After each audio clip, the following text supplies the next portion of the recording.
Welcome to In the Middle, a podcast on Christianity in the Middle East, where we explore questions of history, religion, culture, and policy that affects the ancient and indigenous Christian communities of the Middle East. On January 31st, 2024, at the 4th Annual International Religious Freedom Summit in Washington, D.C., I had the opportunity to sit down with Mr. Habib Afram, President of the Syriac League of Lebanon and Secretary General of the Levantine Christian Congress, to discuss the history and trials of Christians in Lebanon and Levant. During our discussion, I gained a deeper insight on Mr. Afram's long career fighting for religious freedom for Christians in the Middle East. So without further ado, thanks for joining the conversation, and welcome to In the Middle.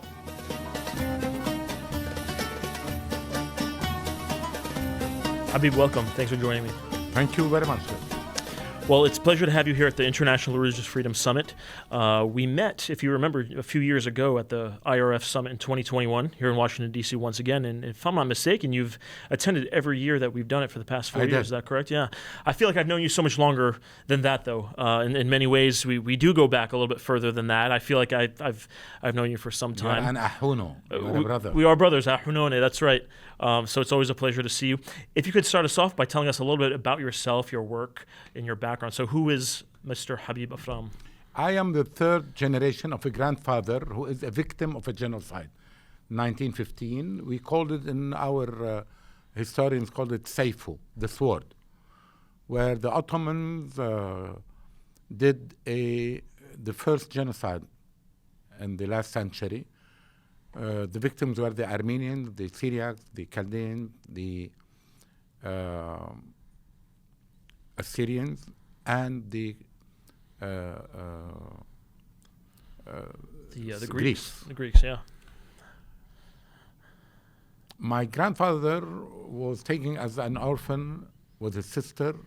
He was 5 years old to Beirut. I grew up in a country that had its independence in 1943 and used to be a place called the Switzerland of the Middle East, and where Christians and Muslims share power together, govern together. The idea of living together, of conviviality, of respect of the other is deeply rooted. And we thought that is the end of the era of genocides, of wars, of civil wars, of hatred. But unfortunately, I discovered two things during my own life. One, the eruption of what we call the Lebanese war, partly a civil war and partly all the Middle Eastern fingers inside Lebanon. The Palestinian issue, the Syrians, the Israelis, and others, definitely with the problems within the Lebanese system. But then the emergence of what we call the ISIS, Daesh, the Islamic rejection of all the other. And from this background, I was totally involved in several issues. One, defending Lebanon as a heaven for everyone, for every persecuted person in that part of the world, human dignity, equality, the fate of the Christians of Lebanon and of the Middle East. And I presided we are from a small community called the Syriacs. In Lebanon, we have 19 communities.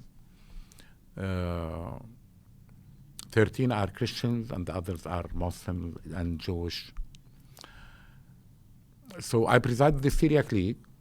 I was a part of the establishment of the Syriac Universal Alliance, 1983 here in New Jersey. That's right.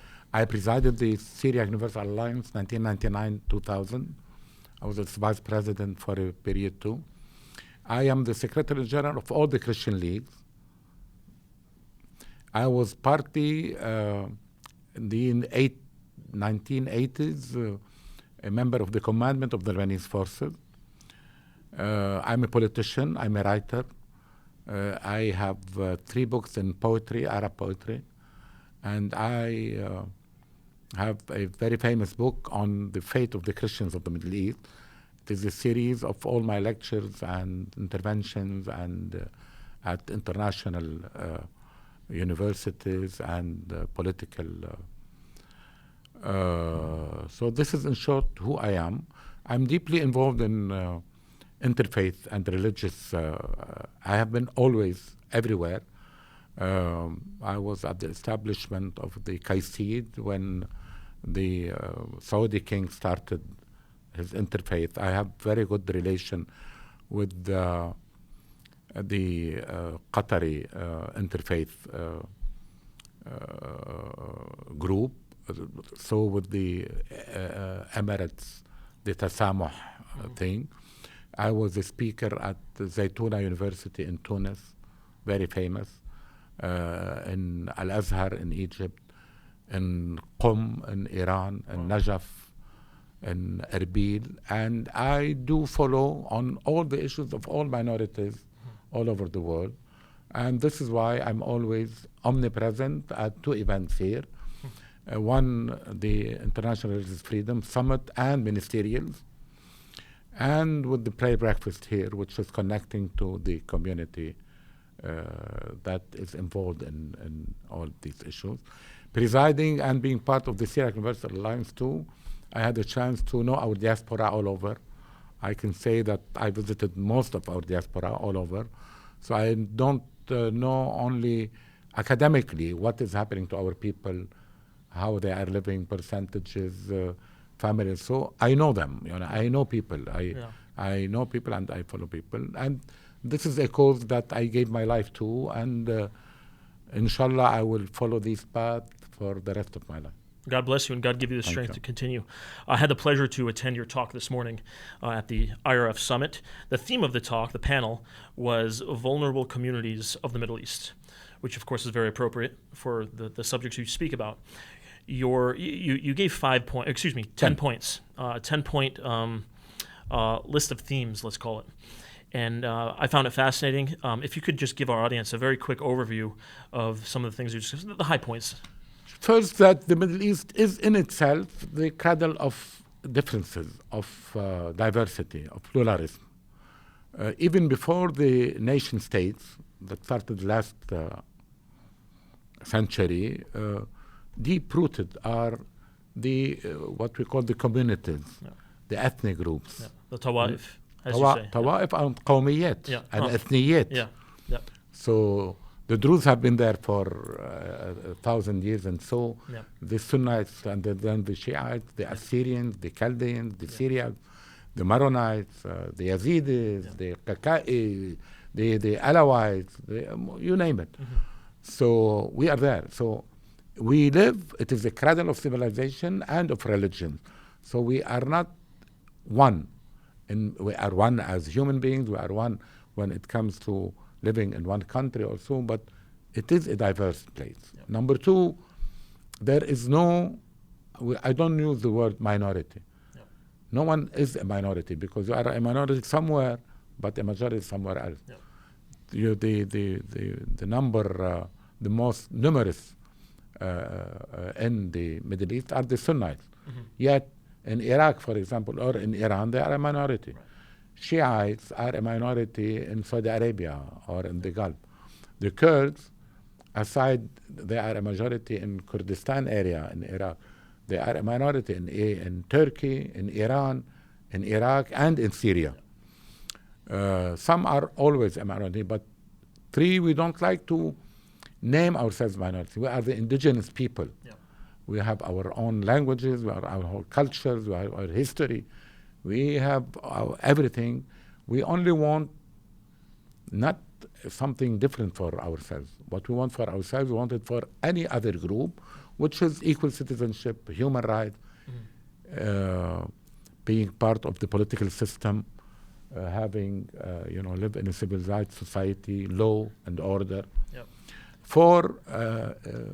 We are all responsible. The concept that you just mentioned was very interesting to me because it can be applied in an American context in some ways. And I think this will resonate with our audience because here in the United States, in recent years, you have the rise of woke culture, wokeism, where minorities, we'll call them minorities for the sake of conversation here, are asking for what's known, and there's a clear distinction between equity and equality. Right, in the United States, in the American conversation, equality has always been, for time immemorial, the goal to achieve equality, and that's what you're referring to. We want to be treated no differently than any other people. Exactly. We don't want extra rights, no, but we don't want any less rights. Exactly, and we want for ourselves, we want for everyone. Precisely. Unfortunately, here in the United States, if I could just interrupt, the recent wave has been, discrediting this idea of equality in favor of equity, which is really, I think, an artificial way to solve a crucial problem. And it was very refreshing to hear you say this. I give an example on President Obama. Yeah. He had the chance to be the president of the United States, though, some say he was not even born in the U.S. No, but, of an African American origin, and he had. Would you imagine, in the Middle East, for example, a Copt becoming the president of Egypt, or a Druze becoming the president of Syria or Lebanon, or? That's the beauty of equality. Yes. That's the beauty of being equal citizen, having the equal rights. Then I spoke about three things which are very important. One, the future of the Middle East depends on us. Let's say about us as Christians. What do we want? If we will always think that the best for us is a new visa, a new passport, and coming to the West, going to Sweden or Germany or Australia or Canada or the US, this means that we do not have a cause. Yeah. This means that the land does not mean anything to us. Yeah. This means that with time, we will lose everything. Yeah. Maybe we'll gain as individuals, going to a better place, going to a more, maybe we'll benefit in economy, we'll benefit maybe in education, we'll benefit on the way of life, mode de vie, we say, but we will be losing our ancestors' place and so. So what do we want? And what is our role in the Middle East? We have to reinvent our role as Christians on this level. And we have to be pioneers in human dignity, human rights, equal rights, group rights, ethnic rights, the peace in the Middle East, peace for everyone, peace for all communities. Everyone has the right to be there. Yeah. Less wars, less Ghazal. This is our role as Christians. And that's always been our role, too. It's very important you bring that point up, because whenever we meet with members of Congress, staff, State Department, anyone in Washington, D.C., of course we present the issue of the day, whether it's a piece of legislation or whether it's whatever we're trying to advocate for. But we always start. We don't have that conversation until we set a foundation of who are the Christians of the Middle East, number one, and number two, why are they so critical historically and looking forward? Because the point I always bring up is a Middle East without Christians is a prospect that the world cannot afford, because it's the Christians in the Middle East who were a moderating force preventing the spread of radical Islam. You remove the Christians, definitely, and then it's a wind tunnel. It's an echo chamber. You take away the moderating voice. Totally agree. Absolutely. On top of that, I'd say if Christians and Muslims cannot live together in a place like Beirut, where can they live? Yeah, absolutely. I have two things to add. One is the responsibility of the Arab and Islamic world, because it is their responsibility to reinvent who they are, what is their approach to the issue of equality, to the issue. I said we have two thoughts in that part of the world that are, for me, wrong. One, claiming that there is a chosen people that is better than other, right, or that there is a nation better than a nation. We believe that we are all equal. There is no one better than the other. But where do they derive that thought from? Let me put it this way. That is not a thought that just they picked out of the sky. I mean, correct me if I'm wrong. You know better than many other people would. It comes from a strict reading of the religious text. Exactly. I mean, exactly. So I don't want to comment why, but the basic should always be Everyone is equal. We are the Declaration of Human Rights, where we, as Lebanese and as Christians, had a great role with the late Dr. Malik, who was a great friend of mine. I had the privilege he was my teacher, and I worked for a while with him closely. I knew him well. So we had our fingerprints on this declaration, and we insist on that. So the Arab world is responsible for its fate. Why there are these ISIS, Daesh, Boko Haram, all these groups that are trying to steal Islam, or they are trying to shape Islam with fundamentalism, with rejecting the other, with attacking. I mentioned today attacking, for example, churches. Sunday, Daesh claimed attacking the church in Istanbul, killing bishops. Nigeria now, what is happening all over the world. Kidnapping of our 2 bishops in Aleppo. Till now, we don't know where they are, what is their fate. So this needs a renaissance in Islam, in the Arab world. And lastly, the role and the responsibility of the West. Is this a free world? What are the values? How are we treating, what are the relations with the regimes in that part of the world? It's only about the interest, oil or others in the Middle East that drive the American politics, or are there values? Are there a series of adhering to human rights, adhering to human dignities, adhering to democracy, to freedom?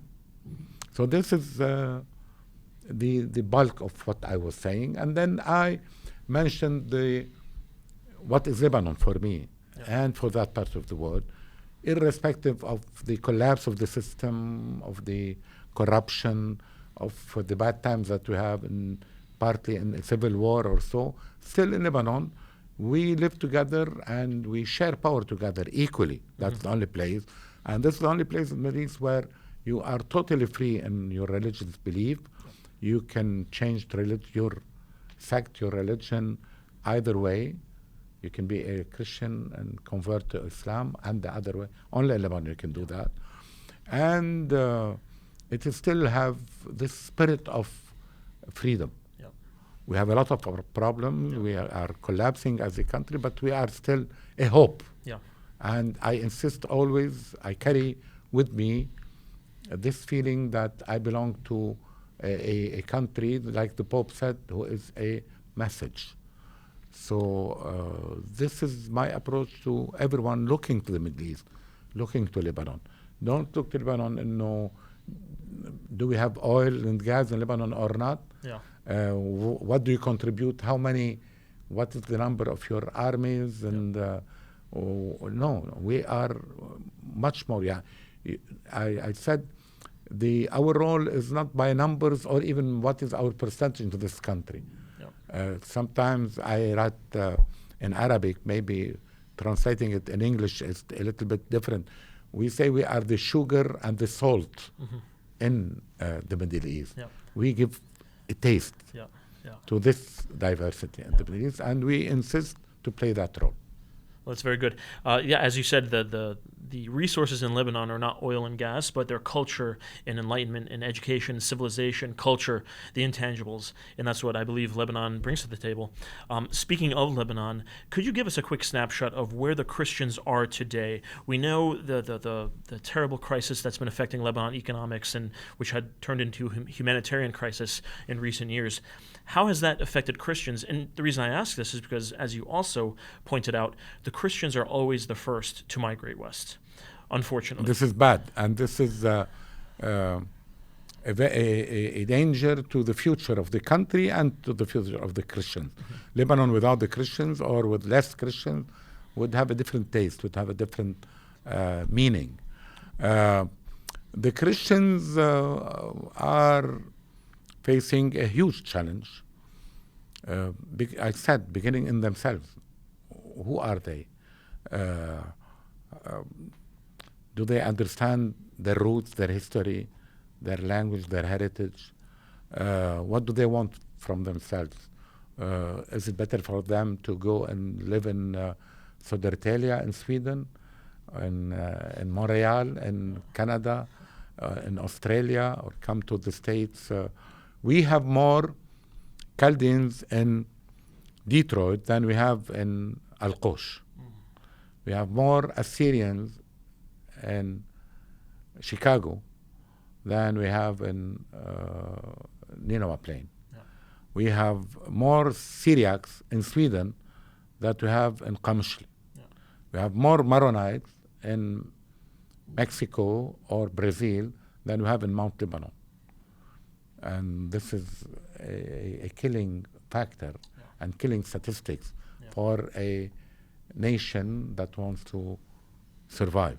So, on the other hand, we have our own many problems, but basic. We should unite, not unite against anyone other, but we should stop doing what we call little or internal politics and look far beyond. Understand what is the geopolitical of this part of the world and where do we fit. If you sit here in Washington and look to the Middle East, do you see the Christians? Do you see a future for the Christians? What is their role? You will know from here, oh, I know that there is an Israel, there is a Iran, there is Turkey, there is the fundamentalist movements, the Ikhwan, this and that. There is Egypt. If we go down, where is Lebanon? What is the role of Lebanon? You have, we as Christians, and then all the Lebanese, they should stop doing what we call the internal little politics and jump to find an occasion after all this corruption to find a different future for Lebanon. If we continue as we are, with all the divisions within the Christians, all the divisions between Christians, all the others, and all the others against all the others, all factors against us, we will not find a solution for the country. I trust that we are at a point of the last miles. We don't have enough time except to try to work differently, approach differently, see what can we do together, and the key to the beginning is elect a new president. Reschedule all the institutions equally and try reforms. We need a lot of reforms. We need to stop the corruption in the country. We need a new wave of understanding of we cannot continue like this. We have to cope with what is happening in the world. Artificial intelligence might lead the world, and we are still in feudal mentality. Yeah. We are still in which sect will take which position. Tribal politics. Tribal politics. Yeah. And this is not good at all. Yeah, it's tragic. We've been looking at Lebanon, of course, for many years at In Defense of Christians. And it's challenging work because as a Christian in Lebanon, whether it's you or anyone else, the interests are always the same, but the avenues are what differ. And coming to a meeting point is always a challenge, especially as an observer from the United States who's cheering, for Lebanon's best benefit. It's always a hard thing to do, and always very hard to witness as well. Very tragic. Leaving off on a positive note, if that's even possible, after discussing Lebanon, unfortunately, the next couple of days at the IRF summit, what do you hope to see? What have you seen thus far that's been encouraging to you, and what do you hope to see for the rest of the weekend? With IRF or after? Oh, both at the IRF summit as well as at the prayer breakfast coming up. Okay. IRF, we have a new Robert Elak from Prague, from Czechia, is starting a new term. And I think I was talking to him this morning. I was part of the ministerial held in Prague. What a beautiful city. 2 months ago. A lot of challenges. I think we should not do only repetitions here at IRF. We should bridge more. I think there is a vacuum in the relation of Arabs and Muslims with IRF. I tried to bridge on different occasions. I think this should be a number one issue. I think IRF should do more on media, on more exposure on the youth, on the implementing these ideas, not only in closed sessions here. We have to reach out for everyone. It's a very noble cause, very noble cause. And it is true that this is a huge international organization, but it could do a real difference in the world. Yet, last thing on IRF, we should not be blind. We should see all atrocities. We should defend all people who need our help and not be politicized. Like if this regime is good with the U.S., so let him do atrocities, we don't speak. And if we have a political problem with another regime, irrespective if he does a small mistake, we go and no. We should be very clear that we have the same values for all people at any time, against any regime at any time, and I hope we will do that. I was talking to Robert that I'm ready for all help, and I think Robert will do a good job in the years to come. As for the prayer breakfast, I have been along every year I come to the prayer breakfast. It's a beautiful event, whether the president attend or not. It's a public relation, huge arena, and I'm so glad to see friends, faces, and people from all sects all over the world, politicians, active people of all faiths from different countries. For me, it's a huge experience. Some of my people in Lebanon do some jokes on me that I defend Uyghur. Sometimes they said, what is this friend of yours is Kakai? What is Kakai? We never heard of that. Yeah. Or a Uyghur or this, or, we never saw in Lebanon. We don't have Buddhist, we don't have Sikh, we don't have, right, like it's a different culture. You have all these friends all over the world. I said, we have to open our mind. We are not living alone.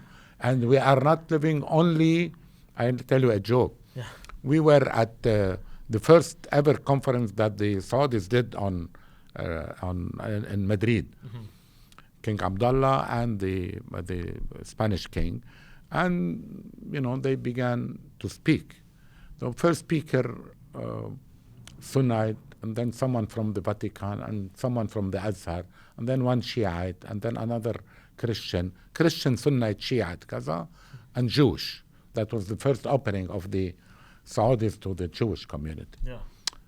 So after 10 or 12, we saw a lot of people standing and said, we're leaving. What we are the Buddhists, we are the Sikh, we are this, and the guy took the floor and said, what are you thinking about? The Jews all over the world are 15 million. You Christians are all over the world 1.5, and you Muslims are 1 billion. We, the Buddhists alone, are 1.2 billion. Yeah. We, the Sikh, are... Why you are neglecting us? Yeah. If you want to talk, you have to look to the real... It's not only in numbers, but even in numbers, we are here. Yeah. So everyone has the chance and should have the chance. Absolutely right. It's a universal principle. To principle. Sometimes we are blind. Even coming from the Middle East, sometimes I tell my friends, yes, we have to understand. We are not genocides. We are not committed only against them. Yeah. The history is full of genocides, people against people, tyrants against its own people. And so we have to understand, and we have to be fair with everyone. Mm-hmm. So I cannot be fair only when things happen to me. I mourn and I cry and I shout. But if it happens to anyone else, I don't have a stand. No, I have to stand for everyone. This is what I hope who would do in IRF and in the prayer breakfast. Amen. I appreciate that. That's very good.